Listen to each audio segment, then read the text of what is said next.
We are starting segment 3 of music notation. In this list, I'm sure it's not comprehensive, but I selected the approximate date and time where computers came on the scene, internet was getting ready to come to us, and we are lucky to know about some people who are musicians and who had a goal, a lofty goal of making it easier to create sheet music.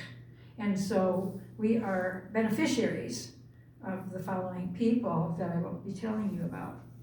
In this list, 1967, the software notation called Score, then Amadeus, Mockingbird, we're in 1980 now. The first Mac notation and software came in about that time. Concertware, Mosaic, 1984. Finale, Sibelius, Muse Score, Note Flight. It's not a complete list, it goes on, but at least it's nice to hear these things and know what they are. I'd like to talk about Finale because it's kind of a sad story. When it came to time for me to decide on buying music software, Finale was out there. I am so glad I didn't buy it because it has a sad ending. But when you hear a movie and music anywhere, a lot of people from back then are scoring using Finale. So here's the story about them. In 1988, the first version of Finale was made by Phil Farrand and John Borowitz. They wrote the original version software for Coda Music software, which was later sold to Net4 Music and then became Make Music, according to Wikipedia here. Okay, as you see, there's an end date, like a death date, 1988 to 2024, last year. In 2024, the president of the Colorado-based tech company Make Music announced that the firm would be making no further updates to Finale, the pioneering and popular music notation app that the firm had been selling and updating for 35 years. Instead of releasing new versions of Finale that would offer only marginal value to our users, we've made the decision to end its development. Thus, we see that it has been phased out with no hopes for revival. And there was a great upheaval. The musicians and the score people, the arrangers, the composers, you can even imagine all of their stuff is in this program. And so now, I was reading more, they said, well, if you can get an old computer or whatever and get it on there, or make some copies, you might have to put it all in. But symphonies, that's a huge task. And so it has died. Now, I'm into Sibelius, and I'd like to talk about that next. Meet the British founders of Sibelius Software, Jonathan and Ben Finn. They're twins, and they are in London area, or Cambridge, and look how young they look. So they were in high school, and they decided to start something like this. And you can imagine, it's like Columbus getting in a ship and saying, I'm going to try to find the new world. I mean, because nobody had really captured everything that we have today yet, but they're kind of pioneers in the field. Well, so are the people who did Finale. But the Queen of England gave them an award. We'll see a little bit more about that. But while they were in high school in 1986, can you remember what you were doing in 1986? That's when all of this music, it was brewing. Things were brewing in the music world. The brothers started developing Sibelius for Acorn computers. The first version of Sibelius came out January 1996. This is the article in the London Times, the Times in London, about Sibelius. I haven't really read it, but composers have been liberated from drudgery. Sibelius staff in 2005 had grown quite a bit. After receiving the Queen's Award for Enterprise about a year before the sale, yes, the brothers sold Sibelius. So the Finn brothers worked on Sibelius for 20 years, since high school, and they and their development team took Sibelius as far as they could, and then the brothers sold Sibelius to Avid in 2006 for $23 million. So here we go, Sibelius, Avid, now what's that new word? Dorico, okay. In 2012, Avid restructured the company, leading to the layoff of the core Sibelius development team. So they got these people who were, and then they closed the door on them and got a new development team. So Steinberg, a competitor in the music software market, saw an opportunity, and he hired many of the former Sibelius developers to create a new score writer app for Windows and Mac, and the first version of Dorico was released in 2016. So the hired, fired, and disgruntled former Sibelius team are now, I don't know if they all are, but that's the root group in Dorico. So if you girls want to get a music notation software program, it's probably going to be one of those two. But Avid has bought Sibelius. I call it Sibelius, I'll always call it Sibelius, but I have to get licensing and things from Avid. I can't remember how much I pay, but I have to have it. And other people were talking to me, other musicians, well, I use MuseScore, I use this, and I've tried some of those that come with DAWs. They don't do for me. I'm sorry, I better be careful what I'm saying. I'm not satisfied with it. So I do like Sibelius. I have a lot of criticism of Sibelius. It's awful with, it's scrambled. So many people have been in the dish trying to stir the soup that it's hard to find things. So it's not as organized, and you can see if you go online, there are some people that criticize and say, oh, never Sibelius. And a lot of users of Sibelius have gone to Dorico. Now, what are the finale people going to do? They're outraged. They have to do something. Is that are just the two options available, or some of those older ones still? No, I do not being know supported? about some of those real old ones. I don't Okay. know. Okay. But for me, I have somewhat of a knowledge of Sibelius, not a lot, but we're going to dive into the waters of Sibelius. This is my little boy. I think he was eating something before he got on the computer. This is his first typing lesson. I used to teach typing and stuff, so I got him young. Anyway, this is Elliot, April's husband, and he's been typing ever since. Currently, he's the senior software engineer at ThermoWorks right now. He's worked some really good jobs. He's headhunted. Thanks again, Elliot, because Elliot bought Sibelius for me for Mother's Day many years ago. He also builds my computers to specs and keeps my PC safe and updated. So all of my three boys take good care of Mama Bear. Love it. So yeah, so if I have any questions or any needs, I go to one or the other. And I'll be talking about more of them, not this lesson, but other lessons. So you're kind of getting to know my family a little bit. Love this. Yeah. Now just for fun, we're going to snoop around in the Sibelius Keypad. That's only one area of Sibelius.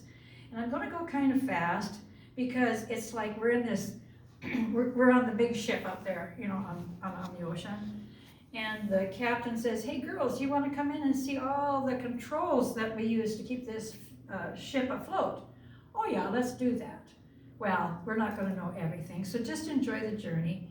And there will be, when you get your own version of this, if you see some words or some things that you don't understand, it might be just particular to the notator of different scores for orchestras or symphonies or whatever. So you might not have to know everything. It doesn't all pertain to piano.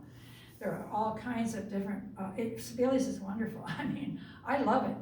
Well, I'll get off now. I'll get off on it. So this is the keypad part, and you're going to see the keypad part.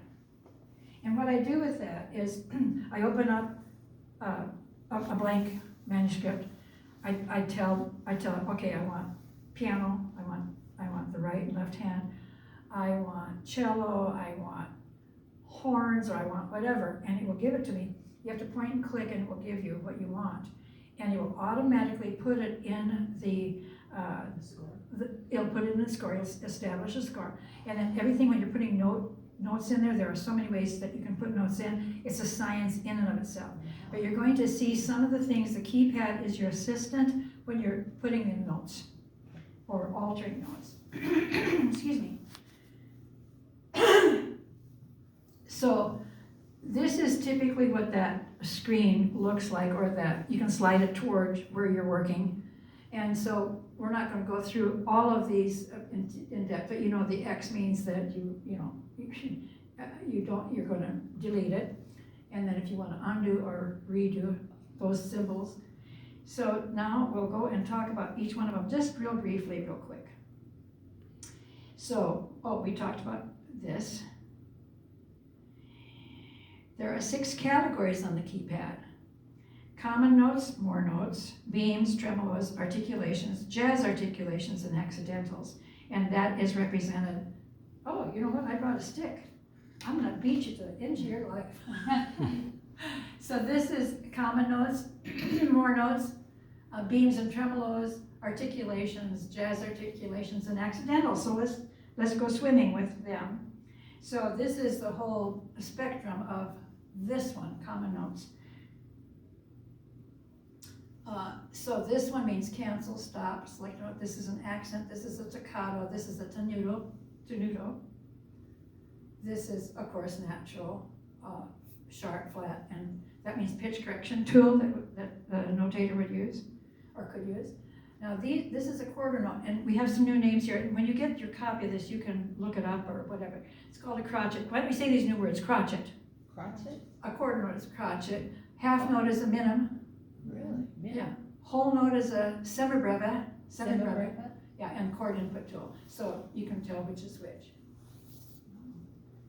Okay, so have you seen so many? It's like a new fish in the sea with all the fins, isn't it? So this is a 30-second note. It's called a I think I spelled that wrong. It should be S-E. Demi-semi-quaver. Let's say that. Demi-semi-quaver. This is a 16th note. That is I'm sorry, I'm going backwards. There's an 8th note, 16th. What am I doing? Here's a 32nd. Did I say it right? Yeah. Okay, so we know 8th notes and 16th, but look at this one. This is the 32nd note. So we have a 16th note, a semiquaver, and an 8th note, which is a quaver. Then, of course, we have our rests, and then we have the dotted rhythm, and this is for the tie. So once you select something, if I'm putting notes in and I click on it, then I can go over to the keypad and I'll say, okay, I want this, and I want that, and I want that. So you just kind of order it, and it types it in. It's really nice. Okay, now we're going into the second category. More notes is all they call it. So we know this one. Now let's go and look and see what we've got there. We have articulations, and I think we said that already, didn't we? The accidentals are over there. We said this already, didn't we? Okay, let's go further into it. So this is the whole sheet or index of what we're going to find there. Look at those fish. Wow. So under category 2 we have, we'll always see this one, cancel, stop, or select note. Let's say this, appoggiatura, okay? Axiacatura. You can tell that I do not know these. And a pre-bend note. Look at this. Wow. This is a 512th note. And that might be for drummers that are doing the rolls or something like that. I haven't used it. This is double whole note or breve, long, and pitch correction to them. Look at that. 64th note, 128th note, 256th note, and a chord input tool going from left to right.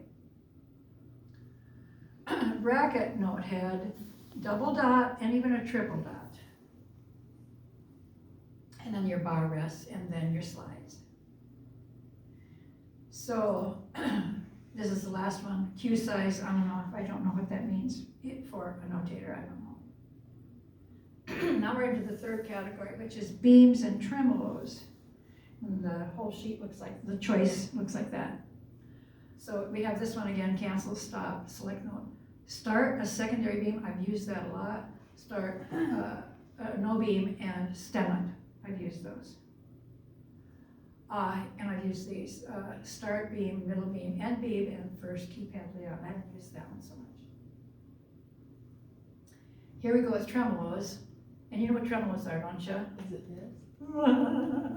With violins and it could be like ooh, yeah. And so I'm sure someone with a bow would understand these better than someone with a horn or something. Maybe violinists, maybe cellists, maybe, you know, in the stringed instruments here. 16 tremolos, 32 tremolos, a buzz roll with a Z on the stem and next keypad layout.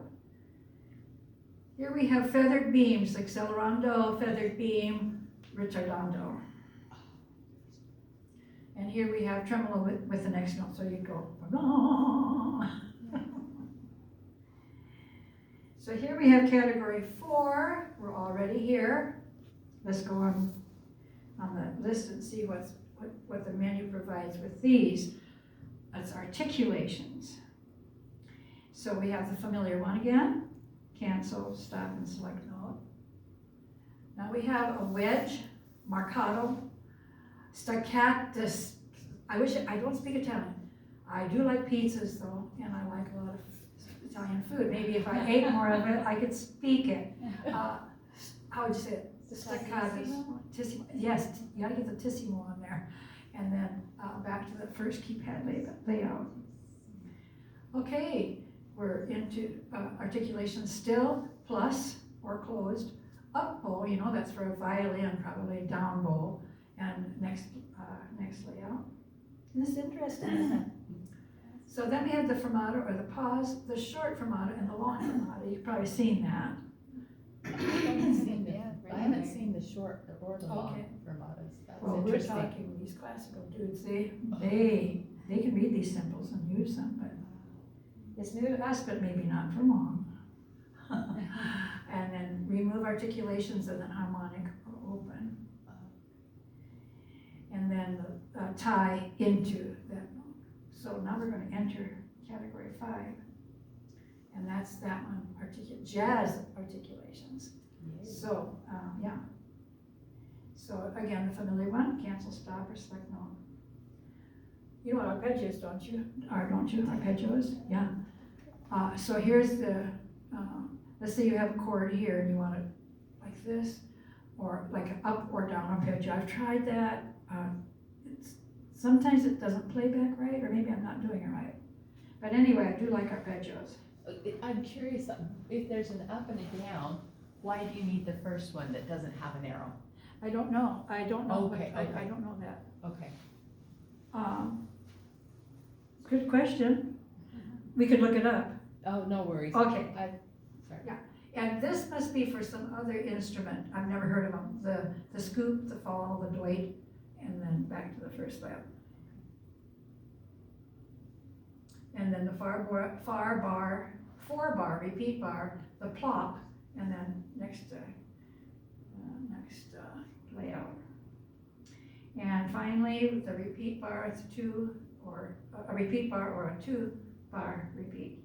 So you can see how simple reading music is, way more than notes on the manuscript. It's amazing. And then you get all these orchestras or the symphony orchestra, and they're all driving in the same place, going a little bit different route according to their the notations, but they have to all come together, like if it's a fermata, you know, or whatever, they all have to know these symbols. So now we're into accidentals in this column. This blows my mind. I've not used some of these. So there's the menu. So our familiar cancel, stop, select. This is a double sharp, double flat. Have you seen that? Okay. I've seen double flat. It's going to blow your mind. So not the natural sharp flat and first keypad, but some of these are getting a little goofy. Natural sharp, a quarter flat. Never heard of them. X keypad layout. Here's a natural flat, I just, is this I think I just did this, didn't I? No, Did I do it no, twice? this is a new Okay, one. 3/4 sharp and a 3/4 flat, haven't heard of them. And then remove the accidentals and suppress auto cautionary accidental. And then finally, bracket accidental. So now we're coming up to something interesting. It's Christmas. Shut your eyes until I say you can open them up.